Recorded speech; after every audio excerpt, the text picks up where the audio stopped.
Hello, hello. Good afternoon. It's hard. On that one, I'm like way back. And on this one, I'm pretty close, but it's the way that that it is. All right, I'm going to delete this. We'll see what we can get for a new one. And maybe I do have to share it out to my followers. Just give me 1 second, guys. Just gonna put that there.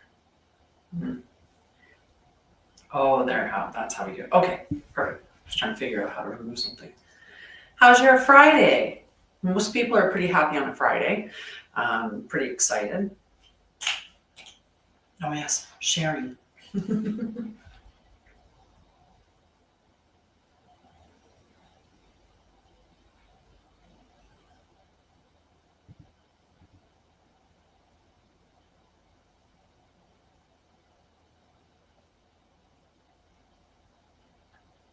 Hello, hello.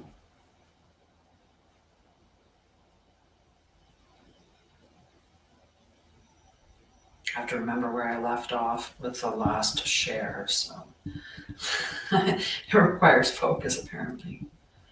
How's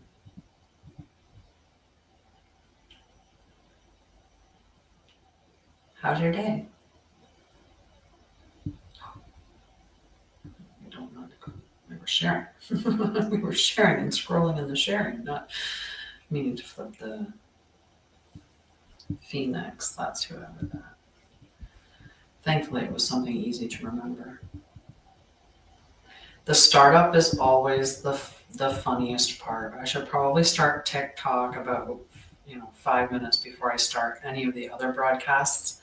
Hi, Sha'Ryah. How are you? I'm very excited with what I'm going to be teaching today. I hope that you can stick around for it because it's fun. It's cool. There. I did all my sharing and now I can step back a little bit so I'm not like right in your faces. Nice. Very nice. That's always good, right? Getting some time with loved ones, right? It's very important. You have to love your life. You really do. Build one that you love and you won't want to run away from it. So be with a person that you enjoy being with. Oh, fun. Let the chaos begin. I'm kidding. It just definitely won't be as quiet at your house with all the kids home.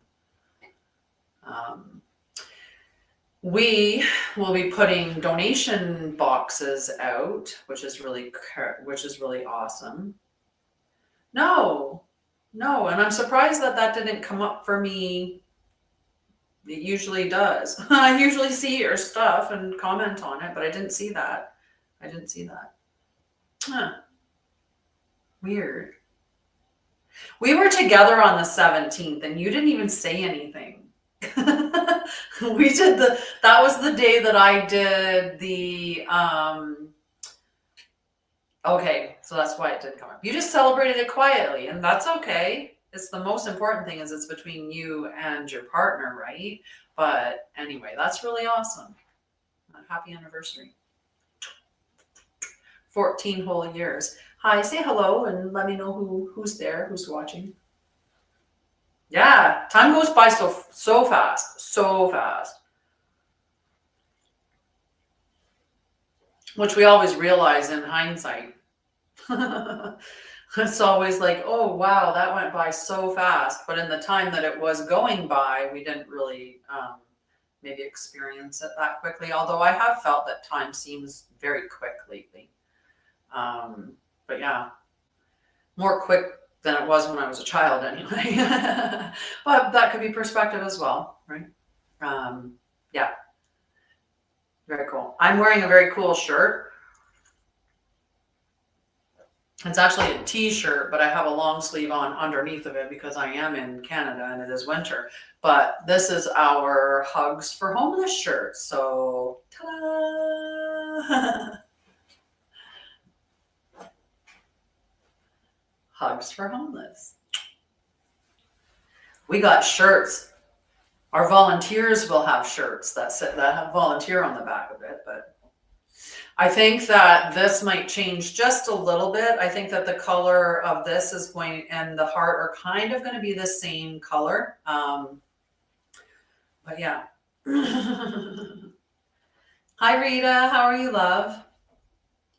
So yeah, today I want to talk about a couple of different things. I've been talking about how in March I'm going to be teaching Krystic astrology, which is the true astrology.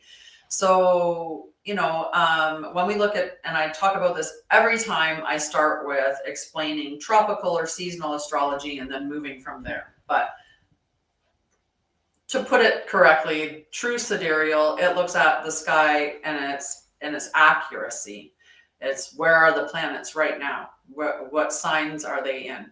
It doesn't go by arbitrary systems like tropical, which tropical froze the sky 2,000 years ago, and just every March 20th, it becomes Aries season in or about. And, but even if the sun isn't in Aries, they just it's just Aries season. And if anybody has hung around me for a while, I like the truth of the truth. And I'm one of those like truth seekers, and I research and, I check to find where the truth is. So when I think about how, if I look at tropical astrology, it says I was born as Sagittarius, and then I'm actually a super Sagittarius because I have a lot in that sign. But when I look at the sky and where it truly is, I wasn't born as a Sagittarius. I was actually born under the sign Ophiuchus. And I have, quite a bit of Ophiuchus and Scorpio energy and not as much Sagittarius. So it's just interesting. And one of the things that made me start really focusing on it is the concept of Lucian energy. And when we're doing rituals and we're doing rituals incorrectly, that energy can be harnessed. And so when you have tropical astrology, which is saying that, for instance, the last moon would have been a new moon in Scorpio, but the moon was actually in Libra, and so is the sun. So the sun's not in Scorpio, the moon's not in Scorpio. Why did we have a new moon in Scorpio? Well, what it does is it gets a whole population doing things out of alignment. And that's the whole way that we are being manipulated. That's the veil that we're under, is all this distortion, all the lies and the manipulation. So it's up to us to figure out what the truth is and then live that truth. So I started looking into true sidereal, which looks at the placement of the sky, the placement of the celestial bodies in the sky as they are, as opposed to some arbitrary system that on such and such a date, of course they're in these signs, even when they're not. Same thing with celebrating Aquarius, Pluto being in Aquarius. Pluto's in Capricorn right now. If you look in the sky and you actually check where Pluto's sitting within the celestial within it, it's actually sitting in the sign of Capricorn, which is quite interesting. So that's why I decided to teach it. And so today I wanted to give you kind of an outlook. Like I wanted to do what the celestial outlook is for today, based on true sidereal and Krystic astrology. So this is where we look at the truth of each of the signs and what they actually mean, not the distortions that they've built into them, which keeps us thinking that there's something wrong with us and stuff like that. So this is something that I'll be teaching in March of next year.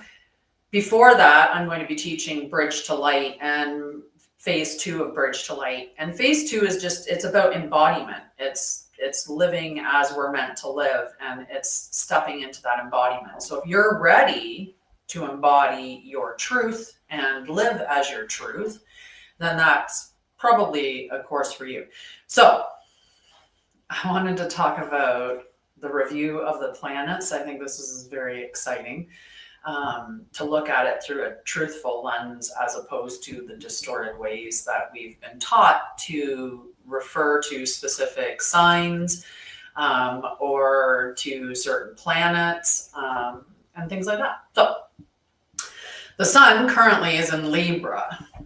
So that's the gate of harmonized truth. That's what Libra's gate is.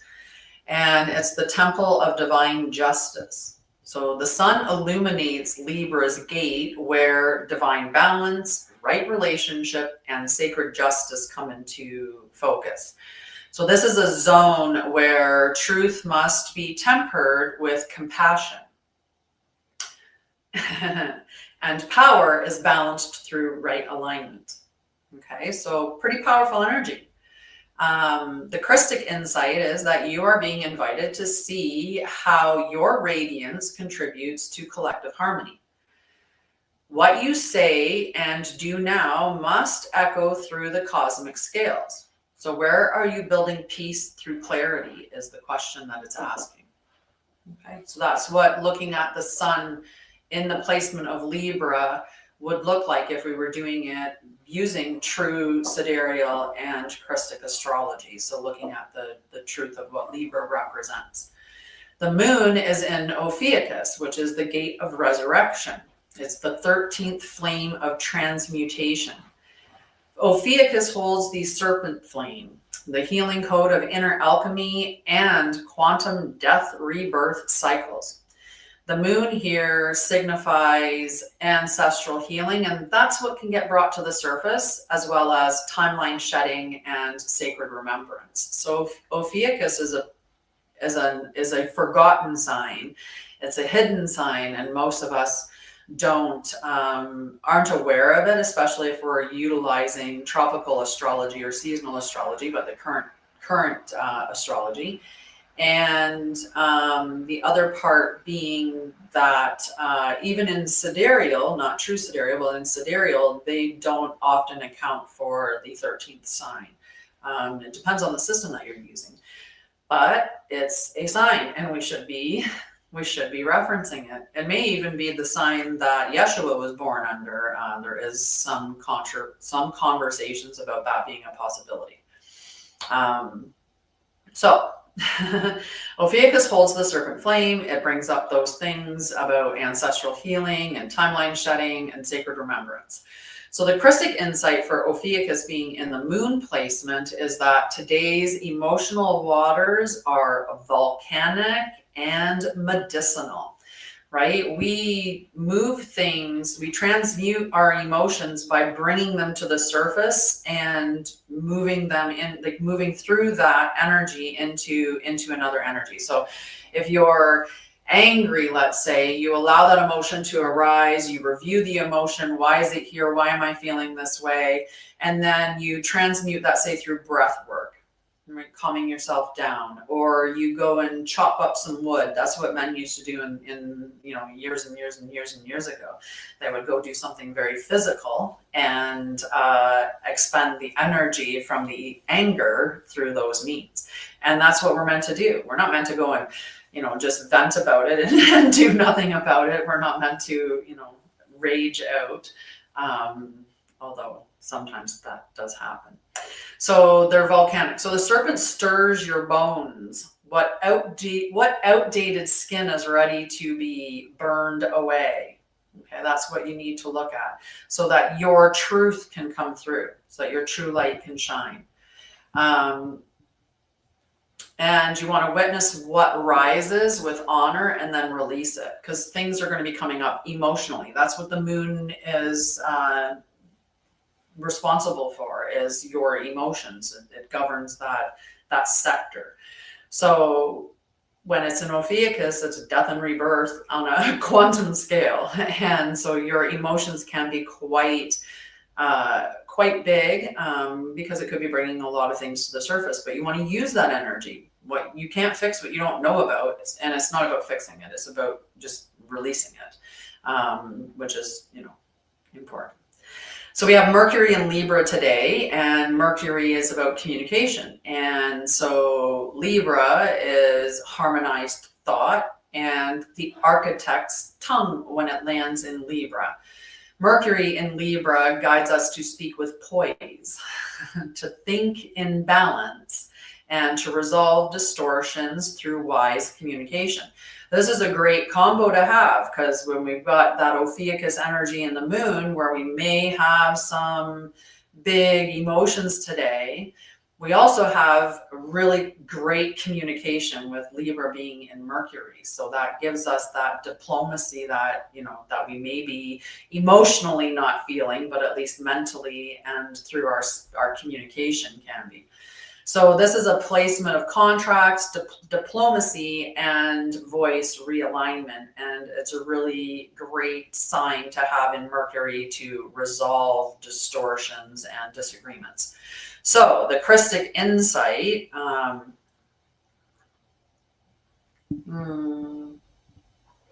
first insight is I needed a sip of coffee.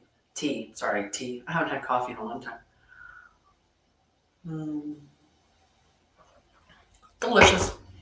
Delicious and warm, perfect temperature, because I have a heater. This is my favorite thing that I bought recently, is a heater for my tea.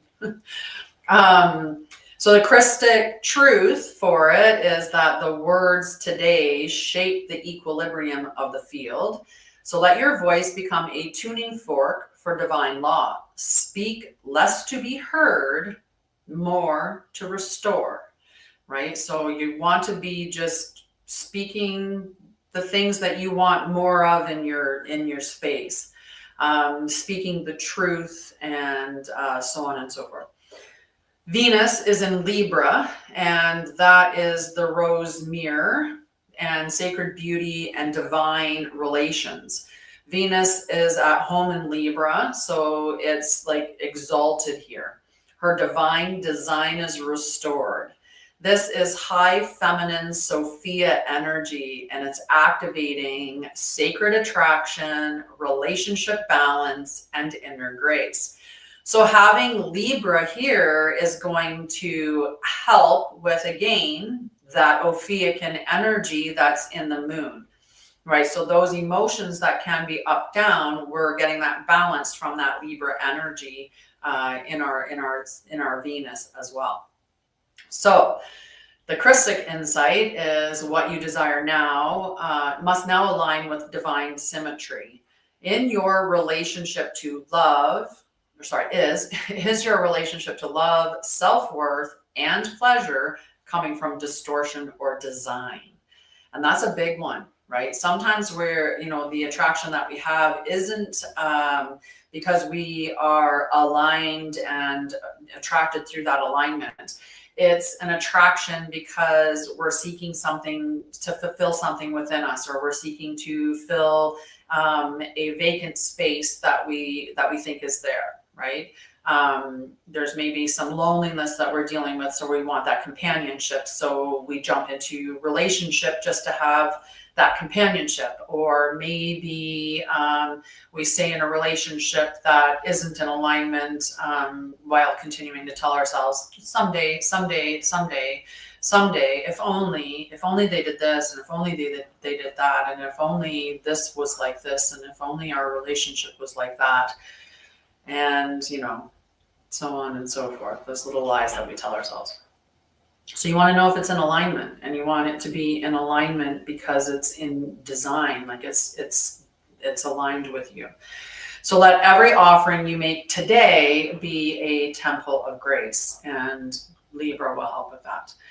We've got Mars in Ophiuchus. So Mars is the masculine energy, where Venus is the feminine energy, often representing divine feminine and divine masculine. But Venus also represents what many would think to be love, and Mars would represent war, even though that's not what they're about.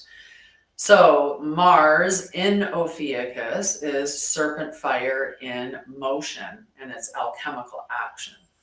So Mars in Ophiuchus is very bold.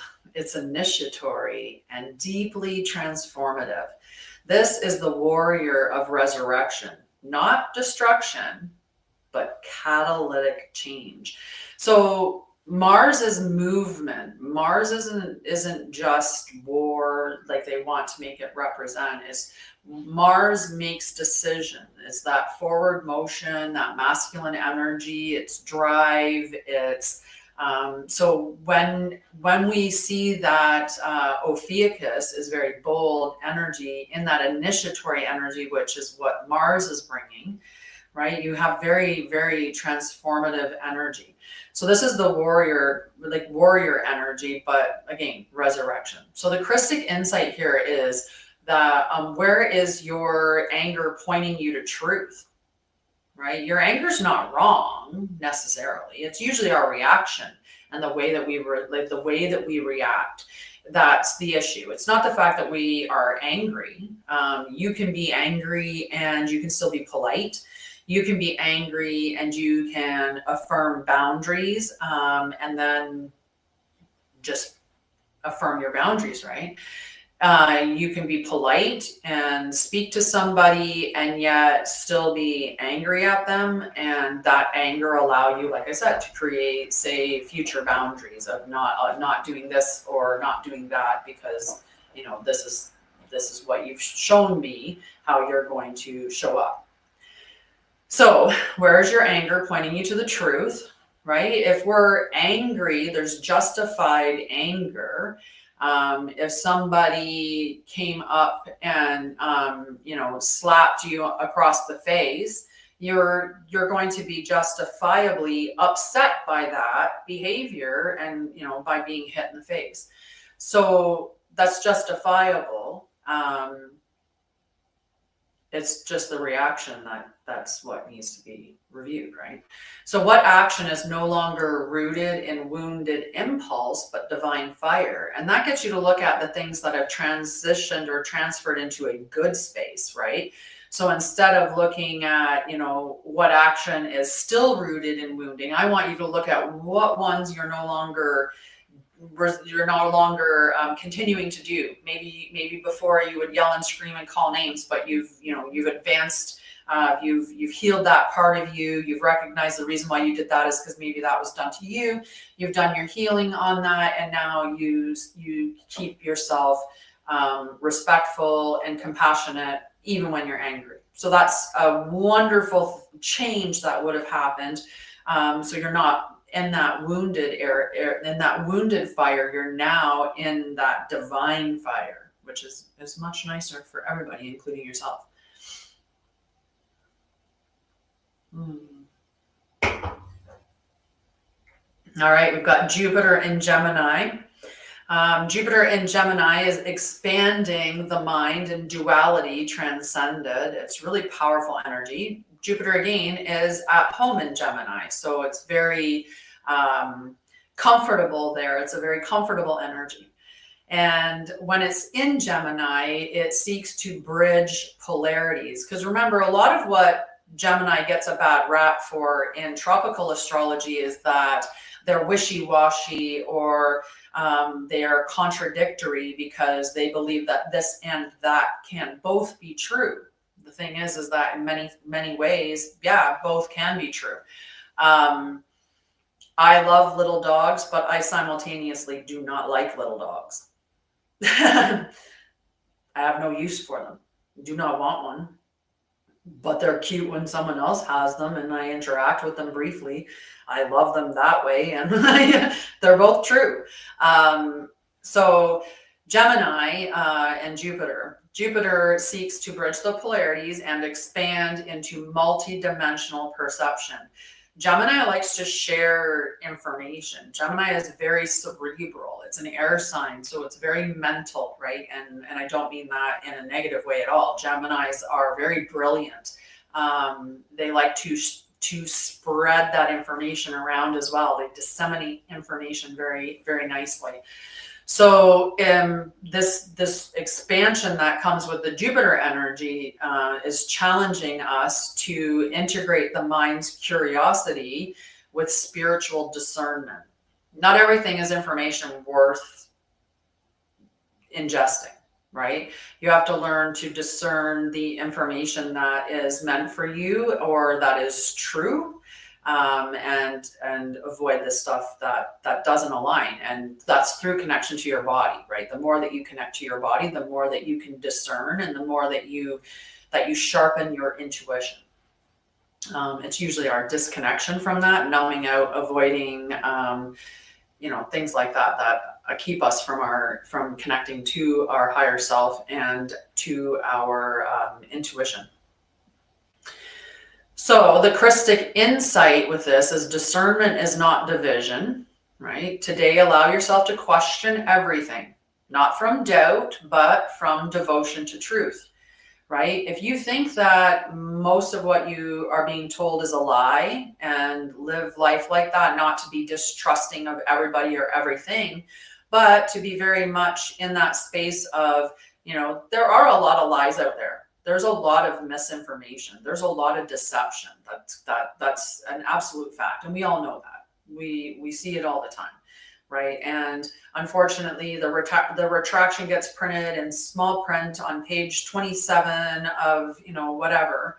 And so nobody ever sees it. They just see whatever was put out in the beginning, which was the lie. So you just have to be devoted to truth, right? That has to be your task. So this is a great time for teaching, for speaking, and for also activating your Logos flame. And that's your central sun, right? So then we have Saturn in Aquarius. And for anyone that's here that wasn't here at the beginning, what I'm doing is talking about the planetary alignments today through true Sidereal. So that's the actual placement of the planets in the sky at this time. And I am also using Krystic astrology, which is the divine truth about astrology. So without all the distortions that have been put in there, and it's not about personality or anything like that. That's not what Krystic astrology is about. It's about our soul stream and how what we're here to kind of do, and how we're meant to navigate through this incarnation, so to speak, in a nutshell. All right, so we've got Saturn in Aquarius, which is the law of light, and it's sacred structures of the future, because Aquarius is very future-oriented energy. It's very open-minded, and Saturn is, responsibility. And so Saturn governs time and form. In Aquarius, Saturn seeks to break false systems and rebuild on crystalline patterns.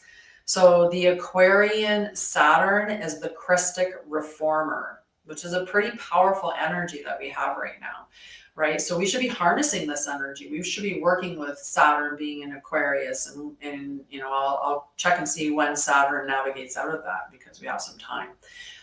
But it's really powerful energy. So the Krystic insight for this one is you are restructuring your legacy and service. So ask, are your systems sustainable? If you own a company, if you're a content creator, if you're somebody who's self-employed in some way, right? If you could see yourself growing in, say, 50% more customers or clients or reach than what you have now, right? Anyone that's doing anything where they're trying to build clientele or build following or have customers, right? So are your systems sustainable to handle that level of an increase? Because if they're not, then you need to work on that, because until you can embody the level of energy that's required for that upgrade's going to still be just a little further down the line for you. So, and I say these things for myself, like, I'm like, oh yes, I need to check all my systems too, to make sure that they are that. The other thing is, are they soul aligned, right? And sometimes we get into contracts, or we set up systems, or we working with people, and we no longer align with those things later on. So we have to be able to say, okay, wait, we're going to just start to review those particular things and maybe make some changes, let go of some subscriptions, change some service providers, stop working together or collaborating with certain people, things like that. And you also want to make sure that they are free from false obligation, right? Oftentimes we feel obligated to be in specific relationships because maybe of longevity. I don't know how many people talk about how they're friends with like someone from high school, and you hang out with them and you're like, you shouldn't be. Like, you literally should not be friends. That person's horrible to you. Right? Or the person where their friend only comes around when they need something, and they're like, well, I've been friends since public school, and you're like, well, I can see why, because he's using you. Right? So make sure that you're checking in on that as well, that yours aren't from that. So what was imposed must now be rewritten. We're not doing things out of from that feeling that we have to. Right? We're doing it because it's in alignment. That's what we're supposed to be moving into. So Uranus in Taurus is shaking the earth. It is cracking open the roots. That's the energy that we get from those two collaborating. So Uranus disrupts what's calcified. In Taurus, this impacts material systems, body sovereignty, and earth grids. So it's hitting some pretty big spots. And the energy for this is it's bringing those things up. So the Krystic insight is that this is an ongoing revolution on how you root, earn, and embody. Right? This is what we're meant to be focused on. So sudden changes in body, finances, or values may be signs of deep upgrades. Right? So watch for those big changes happening. Sorry, I have a bird feeder outside, and sometimes it gets quite active and it distracts me. I've been doing pretty good though. I made it this far without the first one making me really pause and have to say something. So hold your ground, but don't resist the shake. Let whatever gets shaken out and it's not meant for you, whatever's not in alignment, let it get removed. Let it move on, right? Don't hold on to what's not meant for you. So then we have Neptune in Pisces, and Neptune in Pisces is return of the cosmic ocean. This is dream reclamation. And so this is Neptune's natural gate. This is where Neptune naturally sits, is within Pisces. So, but if you get the distorted Neptune in Pisces, it can sometimes blur those timelines and spiritual truth. So Krystic Neptune dissolves the veil and reunites soul fragments into the whole. So the Krystic insight for this is pretty big, because it's going to be asking you, like, what dreams, visions, or illusions are calling for purification? And you could say, purifying my dreams. Well, yes, sometimes your dreams are supplanted. They're not actually yours. Right? Some of the dreams that you have when you wake up, and that's so you need to be discerning whether or not that's like doing boundaries and other stuff to make sure. But it could even be a dream that you've had of doing a certain role, or a dream of being in a certain relationship, and you just know it's not, I need to let it go. So there's some things that are calling for purification, and you're meant to discern what they are. So dive into the ocean, but anchor your soul first. This is the perfect window for oversoul communion and creative channeling. It's beautiful energy for that, with Neptune being in Pisces. Very, very creative, dreamy, very open veil. So, you can really get some wonderful insights or channeled messages at this time. Then we've got Pluto. Hello, pups. I thought it said something else. Pluto in Capricorn. So we've got Pluto in Capricorn, and that means structural death and temple reformation. So Pluto is the underworld architect. In Capricorn, he shakes the bones of corrupted systems, and we're seeing that a lot. Right? We're seeing that a lot. I know that people want to say that it's the age of Aquarius, but we're not in the age of Aquarius yet. It hasn't happened yet. We still have, I went through all of the placements, and I don't even know if anything was in Aquarius currently. But anyway, so Pluto is the underworld architect. In Capricorn, he shakes the bones of corrupted systems, governments, institutions, and internal authority patterns. What are we seeing on the world stage right now? We're seeing things be shooken up, and corrupted systems are coming to the forefront. We're seeing the corruption in all of these spaces, right?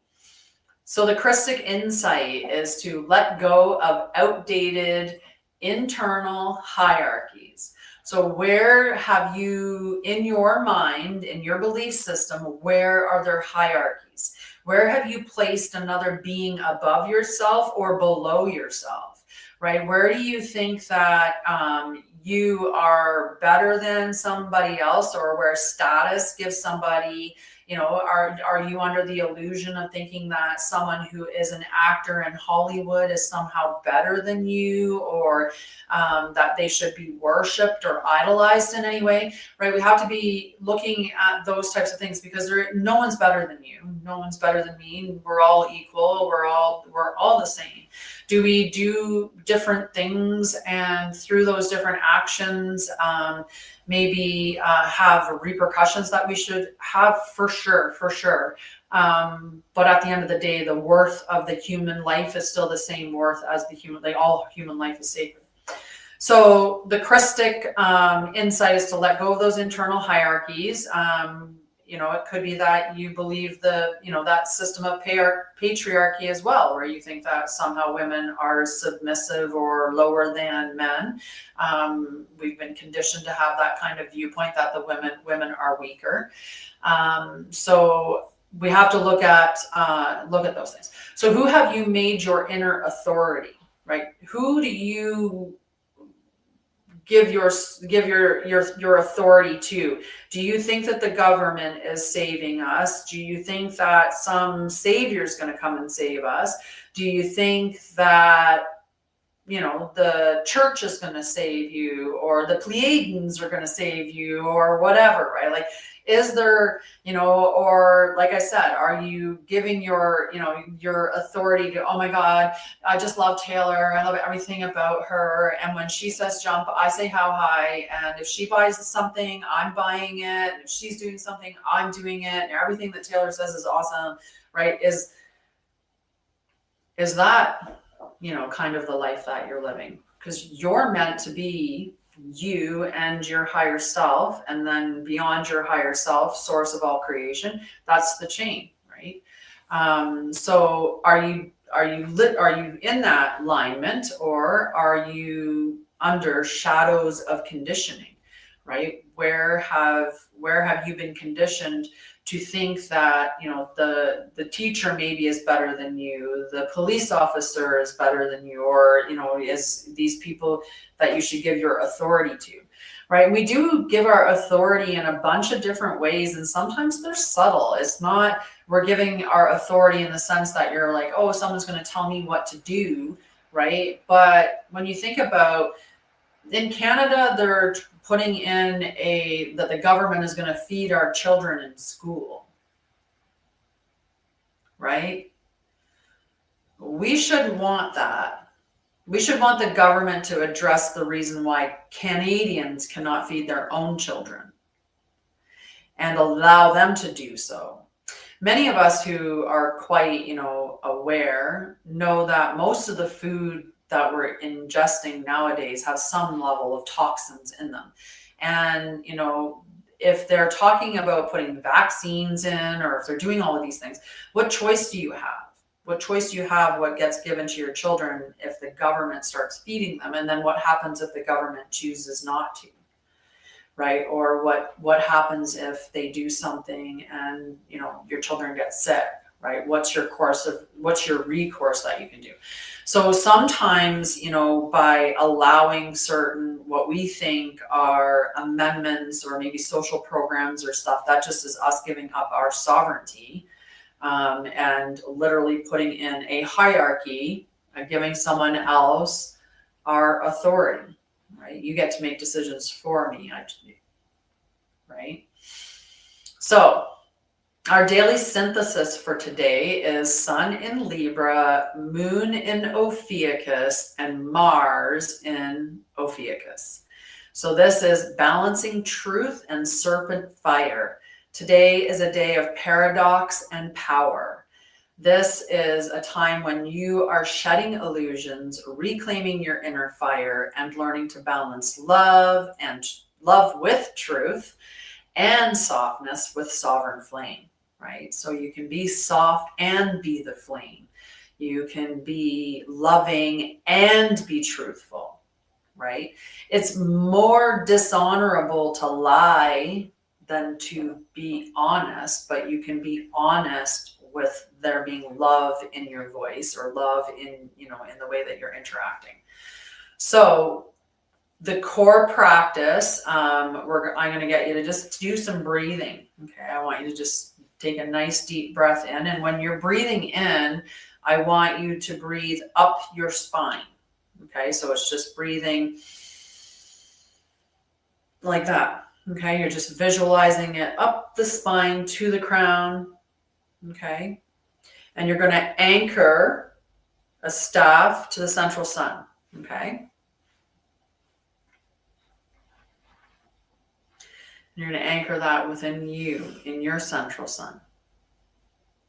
So breath in and bring that all the way up your spine to your crown. And then we're going to anchor in that sun.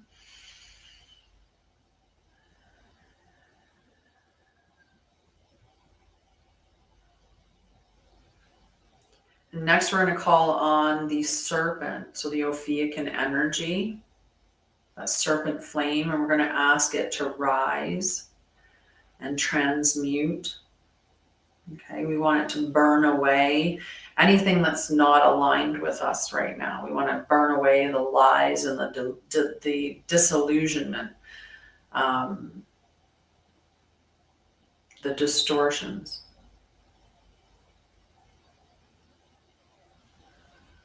The serpent flame is beautiful snake rolling flame circling your spine and rising, and as it rises, it's purifying and transmuting.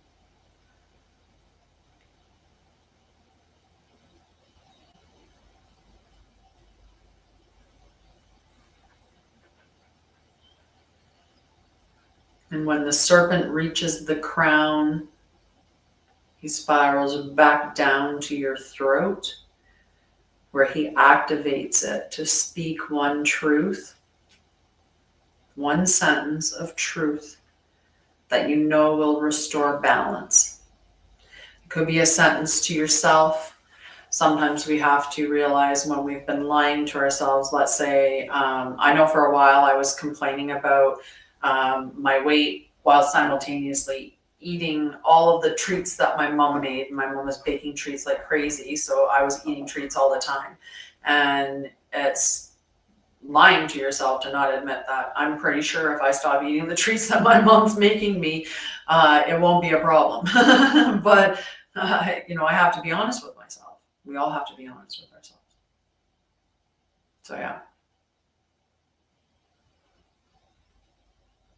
And, that's just a kind of a very quick overlook, even though it took a little bit to go through it all. It's still a quick overlook because we didn't look at the angles that anything is at. We didn't look at any relationship from one planet to the next. We were just looking at this particular planet being in that sign, as basic as that. So it's a very deep practice to study. And I will be teaching Krystic astrology in March. So I'm going to give lots of education for that. So I loved going through and doing this beautiful daily check-in. And I might do that on my lives for a little bit, just, get everyone else familiarized with it. The next thing that I'm actually going to be teaching is Bridge to Light Phase 2. And I mentioned this earlier. Now, Bridge to Light Phase 2 is not really a content type of thing. It's a transmission field. And it has a bunch of different pillars to the program, like the Oversoul conduit, timeline navigation, the Krystic nervous system, voice of light, divine administration, and embodiment as architecture. And that's the core of it, is the embodiment of as architecture. So it's learning the truth and then living the truth, being that expression. And yesterday I talked a little bit about how we're meant to navigate through our day. And, you know, it's a different flow than what we typically are used to. And it's, you know, when you're, one part of it was to, if you're someone that's a content creator, before you start creating content, is to ask yourself what I should's not the right word, but is to ask what you will create from the space of abundance rather than urgency, right? So if you have everything and you need nothing, what would you create right now? And then create your content from that space of feeling very abundant.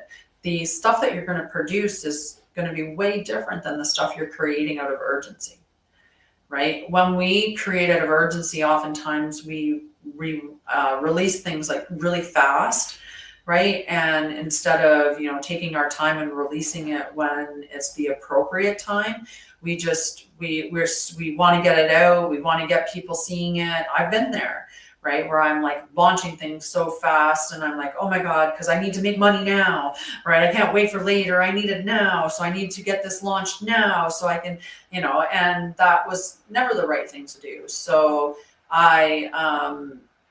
this is what this, you know, you want to move from that space for sure. So this is going to be starting on January 9th. I have some things that I'm going to do for it. One of the things that I want to do is for anyone that's an early bird registrant, whoever registers during the early bird, I'm going to immediately gift them Bridge to Light Phase 1, which is a fully recorded course with 12 recorded sessions. It's got tons of meditations and activations, and it's got guides and, you know, like all kinds of stuff. So you would get that absolutely free for joining during the early bird, which I have to get those things set up right away here. Anyway, there's always something else. There's always more going on, right? And you have to, you know, if you're moving from the space of alignment, then those things, they're not work. They're not, you know, difficult. It's just placing those, you know, getting those things done together.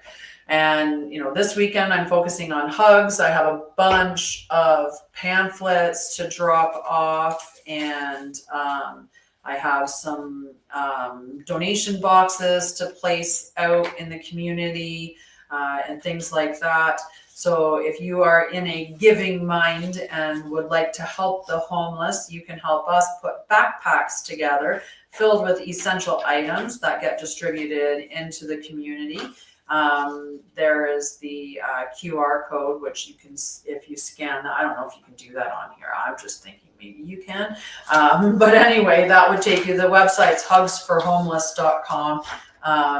Any bit of money helps, and we're looking for all the donations. The more donations we have, the more that we can help those in need, the more that we can, the more backpacks that we can build. It costs about $100 Canadian for each backpack, and they have like hygiene products, so your toothpaste, toothbrushes, they have soap, there are socks, gloves, and a hat, so a toque or a beanie if you're in the States. They have feminine hygiene products, can openers, blankets. They have a bunch of like the essential things that the community needs. And they are very, very treasured by the individuals that receive them. From the ones that we have given out thus far, they are very well received and very treasured. So we are very excited, and I would love any help that you can give.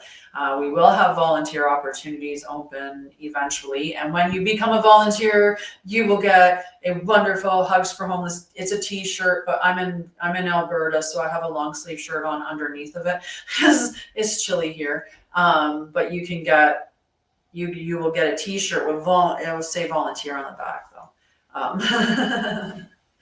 And yeah, so I'm very excited about all of that stuff. So Bridge to Light Phase 2, I'm going to integrate some of the some lighter teachings of Bridge to Light Phase 1 so that you get a kind of a way to understand what I'm teaching come January 9th. Okay, it's coming. It's coming. I mean, we're more than halfway through November already, which is just crazy. I have lots of things that I'm in the process of doing. Hi, Snea. Hello, my love. How are you? Lovely to see you.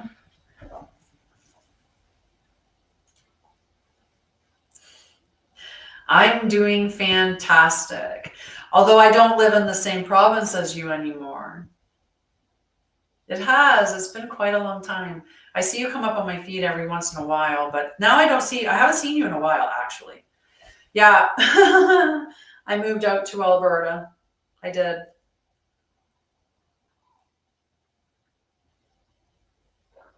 Yep. Now you'll have to come out and visit me. No, I'm in Alberta. And not in a van. I live I have a beautiful home on 40 acres right now. The van story. I love the van story. I still occasionally enter those things. Well, I say I donate to the cause with, the potential of winning a van.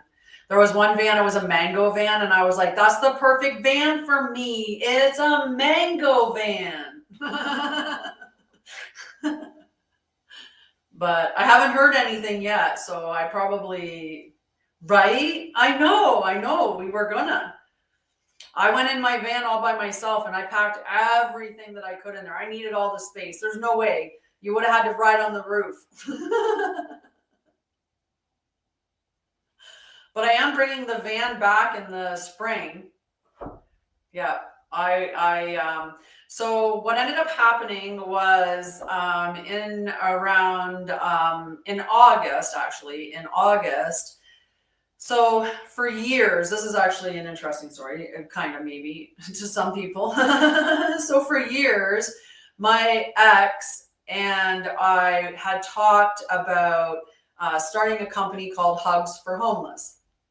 And this company would take and fill backpacks with essentials that the homeless community needs and then distribute them to people that are affected by homelessness.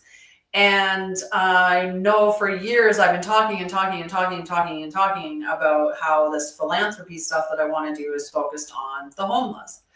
Well, anyway, in August, we've been friends since not being in a relationship. We've been friends for years now. But anyway, in August, he started the company and he asked me if I wanted to help. And so we decided to become partners in the company. And now we are co-partners in Hugs for Homeless. And we do exactly what we planned to do, which is build backpacks and distribute them into community. And I'm wearing one of the shirts today. This weekend, I will be going around and putting out pamphlets into some spaces. I have a bunch to fold today. And I have donation boxes that I'm putting out. Any amount of money helps, and we will have volunteer opportunities at some point. Then just you have to keep an eye on the web.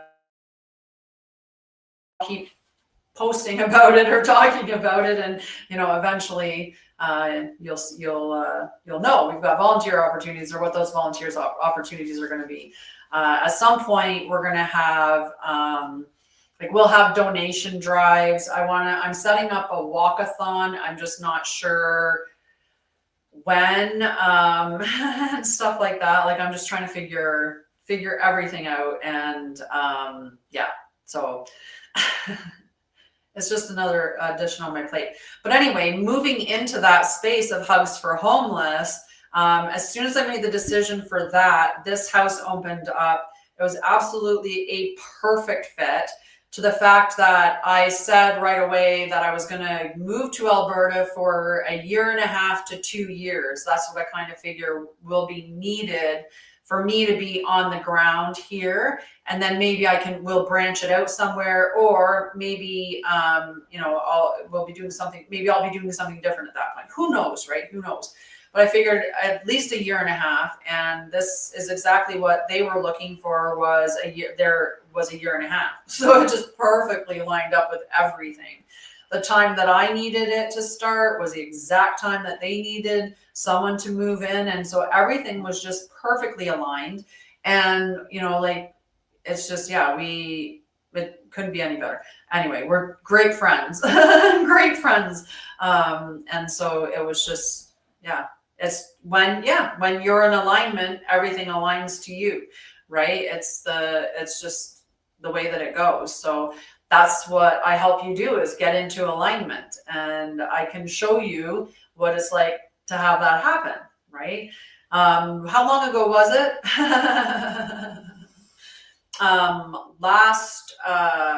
When did I move out of my mom's? I moved out of my mom's the beginning of June 7th, actually, because I would have been homeless, but my mom let me live with her. And I wasn't allowed to live with her, but we kind of hid it out because my mom wasn't going to let me be homeless, but I would have been. And so that's why it's such an important thing to me. As a child, I experienced it a couple of times, although it was during the summer months. My parents camped for the summer. They kind of hid it from us. We weren't living in a van. We were living in tents at a campsite by water. So for us kids, it didn't seem that bad. But we do know that we were homeless. My mom had a bed set up in her tent with a dresser, right? Which is fine. So yeah, it's something that means a lot to me. I think it's something that we should never have to worry about as human beings. And I think that the fact that there are people out there that hoard an enormous amount of wealth when they could easily address these issues, that there are enough empty homes that could address that issue, that with the right mental health therapy, with the right treatments, trauma help, stuff like that, we could eradicate a lot of those issues. There's a lot of things we could do, but we do nothing. Instead, we treat the homeless like criminals when, nobody, we shouldn't have to pay to survive. Your life should never end because because you're not warm enough, because you don't have the proper housing or clothing or whatever. You should never die because you don't have clean water. You should never die because you don't have enough food. You should never die over anything that's an essential for life. That's just ridiculous. It's ridiculous with the amount that we have in the world for that to be. So I have to help the way that I can, and that's why Hugs for Homeless. That's why Hugs for Homeless. Let me get that hair out of the way.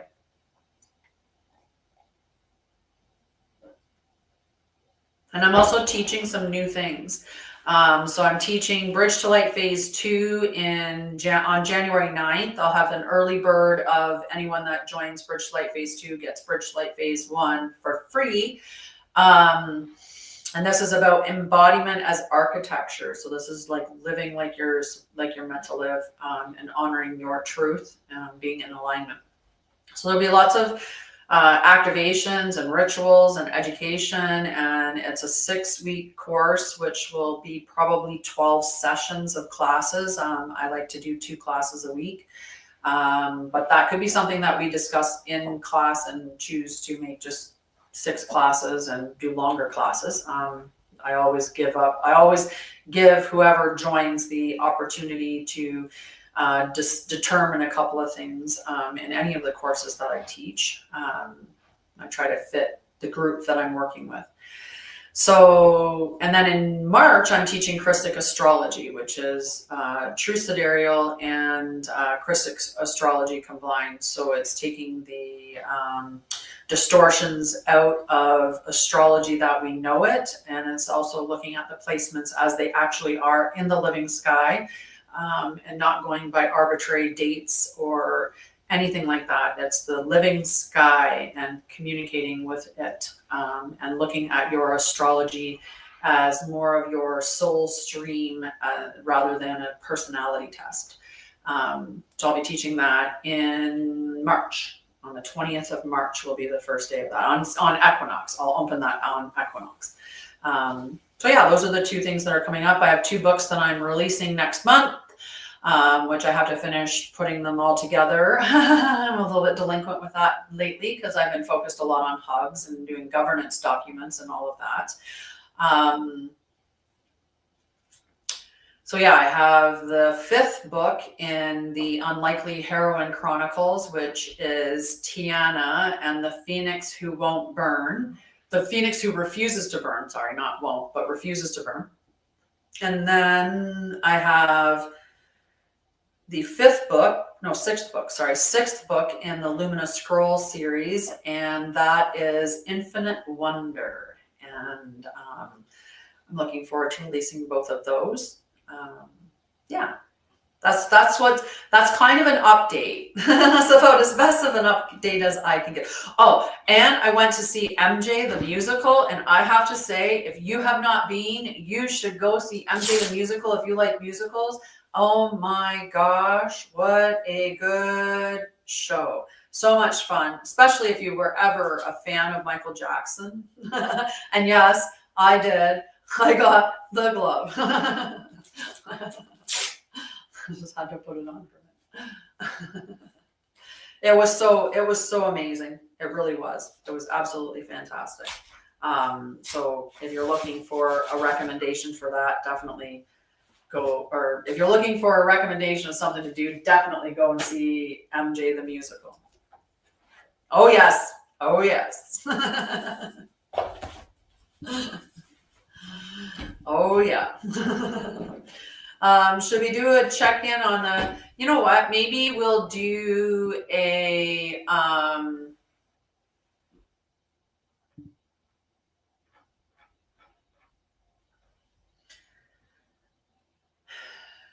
yeah, let's do this breathing exercise. I'm not sure, but let's do this little exercise here, and I'll wrap up with this information that I'll share here, and I'll let you get on with your day.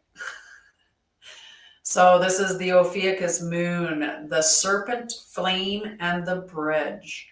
All right, so we're going to take a breath. And I talked about this earlier, but when we breathe, we're going to imagine the air coming up through our spine to our crown.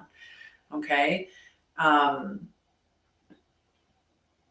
my brain's like, I'm getting pictures of like the thing, but also, okay, so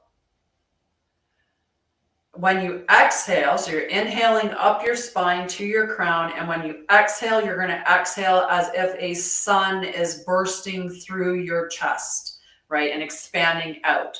There we go.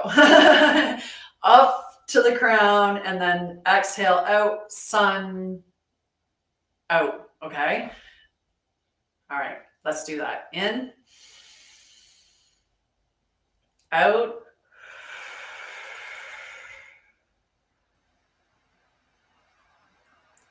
in, out, one more breath. Bring it up the spine, sun out the chest.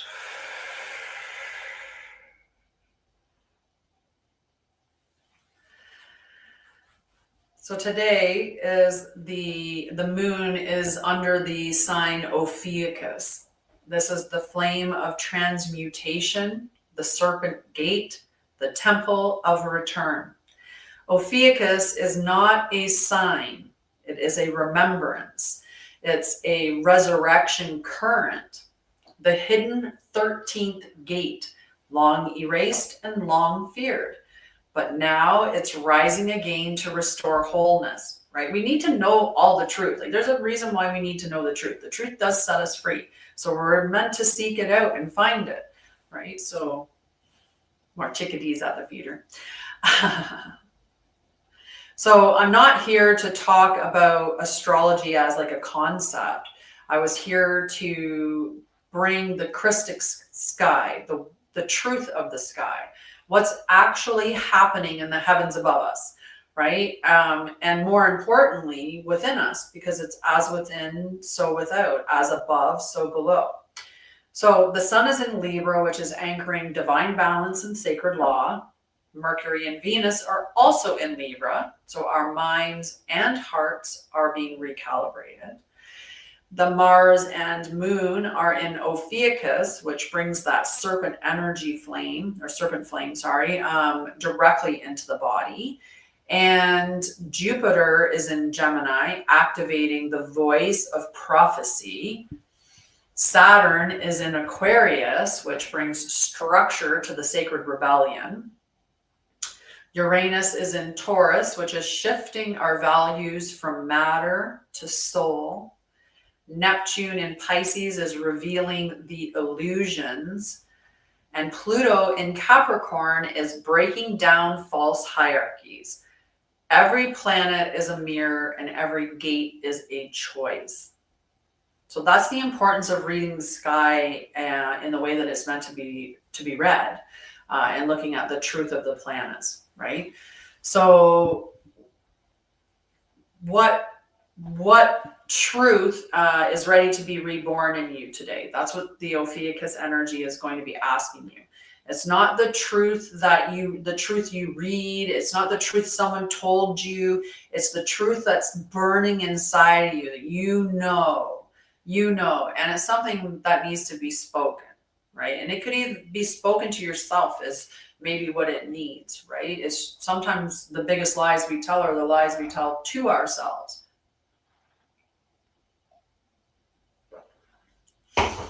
So we reclaim the sacred fire today of the serpent bearer, right? We walk as living stargates.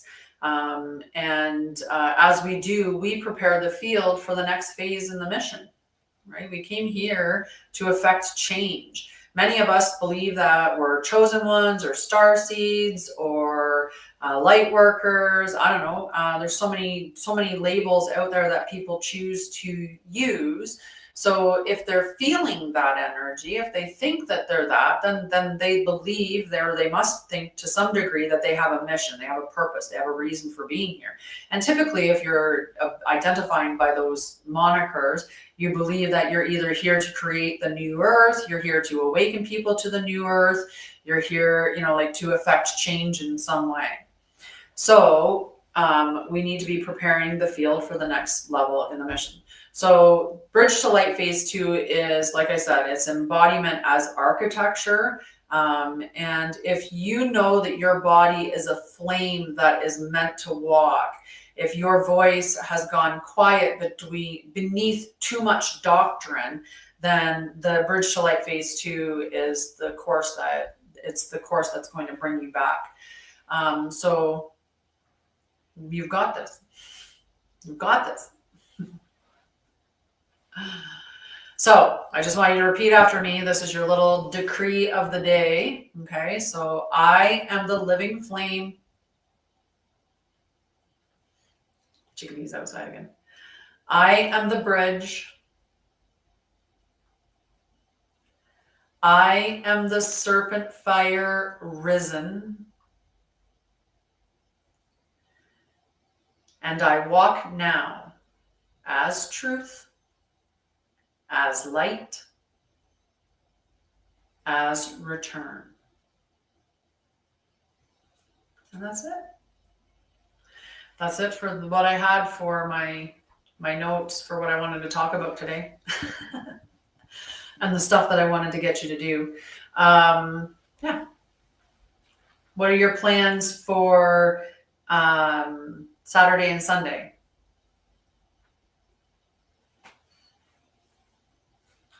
Mine is hugs related, like getting out pamphlets and putting bins out, so that, at certain locations, there'll be donation bins at the checkout counter so that we can try to, capture some people with some giving hearts. Mhm.